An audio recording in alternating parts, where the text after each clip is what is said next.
question, again, guys, this is coming from, questions that were sent our way on our Facebook page dedicated Outstanding Professionals Elevating. And, some of our followers had questions themselves. So, next question I have here is, how does one prepare to move up in their company?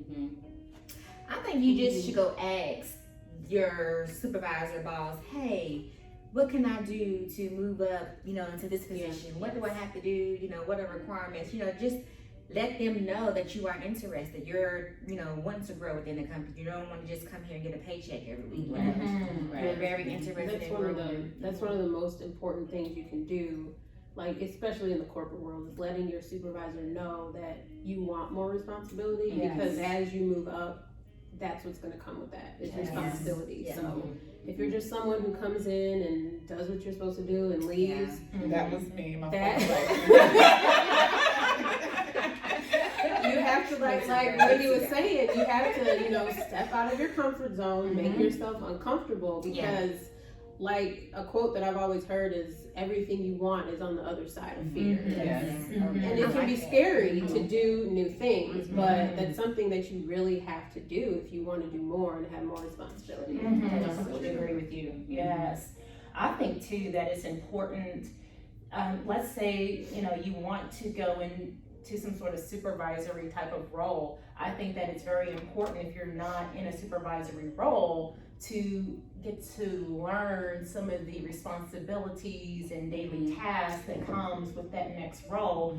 That way, when you go for that job interview, you can say, well, I know how to do A, B, C, D, E, J, and Z. Right. So y'all need to move me into the role. Right. A through Z. Right. Y'all need me. Y'all need Yes. So important. Knowledge is power. Knowledge is power. It is. Mm-hmm. And I will say, one way not to move up in a company, though, is when you find your way of doing it being conniving or doing it on someone else's backs.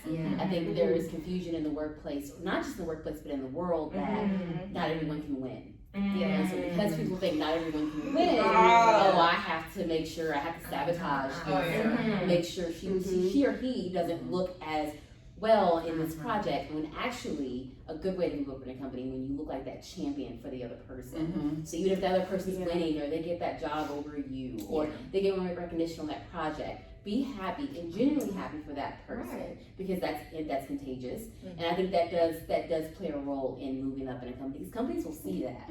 So again, don't sabotage. Everyone can win. I believe that. I'm a whole believer. I'm with you on that. I'm with you on that, because I truly believe if you root for somebody else, you attract that. So That's right. It's definitely returned to you if you're excited about someone else's success. Like you're just fostering that for yourself. That's right. I mean, it's that right there, law of attraction, to me, is a beautiful thing. And I think it's motivation, like if you see your sister out there winning, girl, get it. You motivating me, because I want to get there one day. You know what I'm saying? Hey, And to add to that, and kind of like the flip side of what she's saying, I think it's good to look at your competition that should only be within and say, okay, what is she doing well, or what is he doing well that is inspirational, that's drawing some good attention, and how can I integrate that into my workspace? And then, there's nothing wrong with having a competitive edge, just don't abuse it by sabotaging.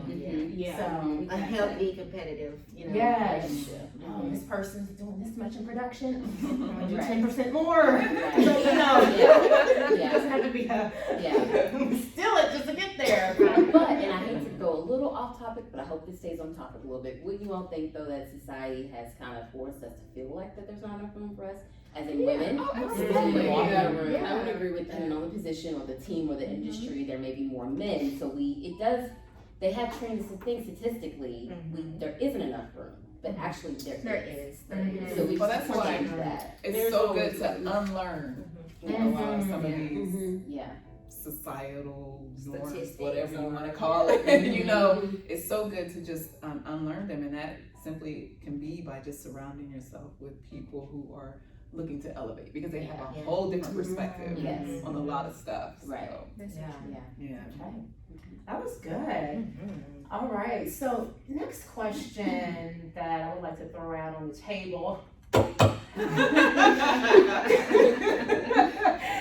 How does one balance being a mom and professional? Second part. Second part to that question, manage the school activities, extracurricular events, doctor's appointments. All of the above. All of the above. You know, how do we do this? Well, we know there's no blueprint. There's no blueprint. None. Because There's we all no have no one thing that works for everybody. absolutely Every household is different. Exactly. And I think like for me, being a single parent, just having every responsibility, everything that comes with being a single parent, you know, and I'm a single parent of a teenager in the home right now. So it's just like, oh my gosh, all right. So it's, I want to say organization, coming up with a daily plan, getting everybody's schedules, and writing everything down according to how your household runs. Otherwise, you'll drive yourself crazy. Yeah. And you will not find that balance, which truly isn't there, but you make it work depending on your dynamics of your life. Yes. You know, but you've got to put in the work to do that. It's not going to come natural. So You have got to be intentional about making it work. Exactly. I had a motivational speaker say there is no balance, to piggyback off what you're saying. Just be in the moment. If you're spending time with kids, just be in that moment. If you're at work, be in that moment. There's really no balance because you can't spend equal amount of time on everything because there's only 24 hours in a day. Right. So just be in the moment, whatever it may be. And for me, my mindset, I have to have a healthy mindset. Like, you got this, girl. In the morning, I'm in the mirror talking to myself. Okay, I'm gonna do this today, that today. We're gonna get this done. If I don't get this done, it's gonna be okay. You know. I'll get ready to ask you that. So what have you done get it all done? It's going to be okay. Put it on tomorrow's to-do list. You know what I'm saying? So, and there has been times where on Monday I supposed to got this done. It doesn't get done until Friday. You know, it's okay. It's okay. It's okay. Yes. Just try to tackle the most important things and move everything else over to the next day. I'm sorry. I was just gonna say, I think it's important to allow yourself that grace when you don't get things done. Yes. You can have a to-do list and you can have your top 3 priorities and then something happens and you can't get those done. Don't beat yourself up just because something didn't happen on that day. Right. So just if you have a planner, that's what I do. Planner, I write down everything I need to do so that it's not in my head overwhelming me, and then plan it out during the week. Like I can do this day, this that day, and if it doesn't get done, move it to the next day or move it to the next week. That's right. You just have to, plan and just see what will work out because like you said, there is no blueprint to everything. It's so funny because I have people who truly know me in my circle and they'll send me a text message or send an email or something and they'll go, okay, can you do this on this day or this day? And it's like, but I know you gotta check your planner. I'm like, you know me very well. I cannot give you an answer right now. I need to see what I'm doing on like on Thursday. Exactly. And that's literally every time someone asks me to do something, hold on, let me check my planner real quick. Yes. You know, I even have to plan I'm gonna cook. You know, like, okay, I'm gonna She got it down to I'm gonna cook on this day, that, and if it don't happen, hey, kids, what y'all want to eat? They don't mind. It's okay. It's okay. I'm so glad you guys are saying grace when it comes to that because I'll be honest with you, for someone that I don't have children, that's fear. And social media is to show that grace. Social media just shows pictures when things are great. And like, things are on track. The highlight. Oh no, it's okay if this didn't happen or this changed or it failed. You don't see that on Facebook or social media. That's right. So Phil, thank you so much for sharing. Like, it's okay. You have to have grace. It's okay to change if you get off your schedule. The kids will be fine. No one's gonna. No one's gonna die. Yeah. Because they wake up the next day. Trust me, it happens. Bright and early. Bright.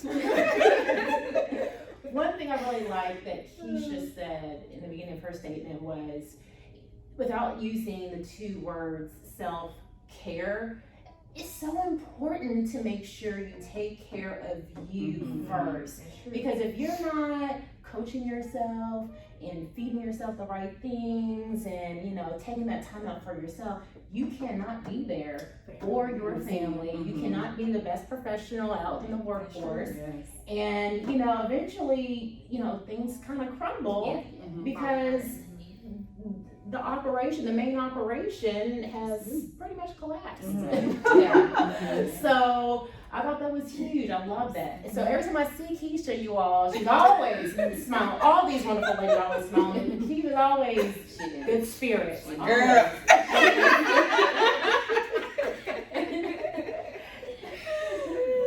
All right, that was great.